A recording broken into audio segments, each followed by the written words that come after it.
What is going on, beautiful people? And it is a beautiful day in the North Georgia mountains. It's time of the year, 2021, time for that full farm tour. We're going to start with the pear trees, work all the way around to the fig trees, and check everything out. Here are our pear trees. You can see from last year's video just how big these things are. This one's probably like about 20 feet now, 20 feet tall. It has, last year it produced pears for the first time. Here are the little pears.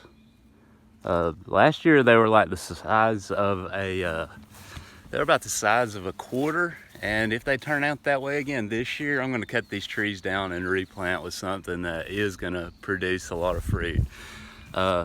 Cherry tree. This is a first year the cherry tree has bloomed.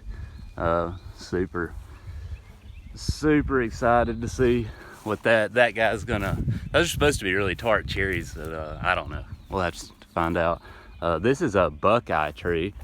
Found that in the woods and dug it up. And check this out, guys. I must have mixed in some dirt that had some asparagus seed in it, because there's some big asparagus spears right there. All right, moving on, let's go check out the apple trees next. It's a beautiful sunny day. So this got produced last year for the first time. This is a Macintosh apple tree, and it is loaded with little tiny blooms and tiny apples. This year it's probably going to produce probably a bushel or two of apples, I hope. This Methylene plum tree, it produced a lot last year. I don't know if you guys can see that little plum right there, but this thing is loaded with little plums. This will be the second year.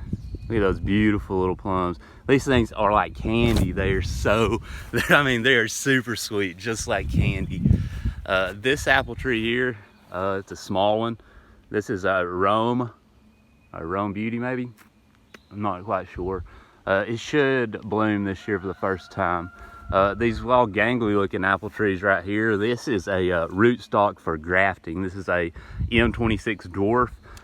That's about as big as those trees will get. They don't get much bigger than that. Next up, this is my Native American plums. It looks like they're gonna have a good production, a good fruit set this year. If they don't produce it this year, those are also gonna get chopped down and replaced with a Redhaven peaches. This tree produced great last year.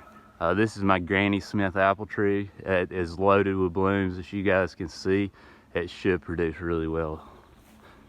That's another rootstock right there. And these are my Redhaven peach trees. You can see the little tiny peaches formed on them. These are delicious. No, wait, these are not Redhaven. These are Georgia Belle. This is a white flesh peach. We had a late frost. It knocked a lot of the fruit off of both of these trees here. But it is what it is, you know. Farming is gambling. And that was a gamble, and I lost. This apple tree is a pink lady, I believe. This is some kind of golden delicious. This one produced last year. It was delicious apples on that one last year. Like I was saying, that late frost. This is my mulberry tree. It wiped out all the mulberries. So they're all brown and crispy. Have some new leaves coming out on them, but they're not great looking. This apple tree produced a few apples last year. Looks like it's gonna be a great producer this year. And all these apple trees down here should be producing this year for the first time. Let's move on up to the peach trees, or the plum trees. All right, these are 1, 2, 3, 4, 5, 6 plum trees right here. Let's check out and see if we can find some plums. Oh yeah, there's a little plum. Little tiny plum. There's a better shot of one. just loaded with baby plums. I'm so glad that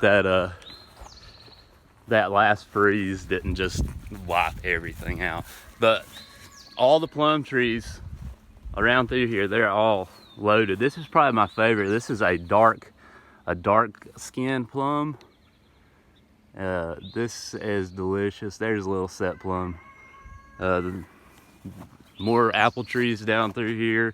1, 2, 3. Almost all of my apple trees down through there are pink ladies. These are all blooming first time this year. That's awesome. All right, Nectarine Tree. So this tree behind me right here is a nectarine tree, and I don't know anybody else in North Georgia who has one. It produced last year, but that late freeze, it wiped a lot of the blooms off. But you know, there are still a few little nectarines on the tree, and its next door neighbor here is a Redhaven peach. Same thing with it. The late frost, it really hurt the blooms, but there's still quite a few little peaches. More apple trees here. Guys, it's my own little piece of paradise. Built it from the ground up. Nothing used to be here. Now it's a small little orchard with beautiful blooming apple trees everywhere. And it's like I said, it's went from a hayfield to a permaculture farm. It went from 0 to I have food year round, guys. Year round. And you can do this too. You just have to find your own little perfect piece of land that you can use. And these are the right here, these are the fig trees that all the way down through there to the chicken lot. There are 19 trees here, guys. And last year, there's a little tiny fig. And last year, guys, sorry about that, my voice just went all girly for a second. But that last year we got about 700 pounds of figs off of these trees. I pruned them back this year for the first time. And this year we're probably gonna get like 800 or 900 pounds of figs. I'm excited. I love figs. Every time we make fig preserves, we can't keep them. People just buy them super fast.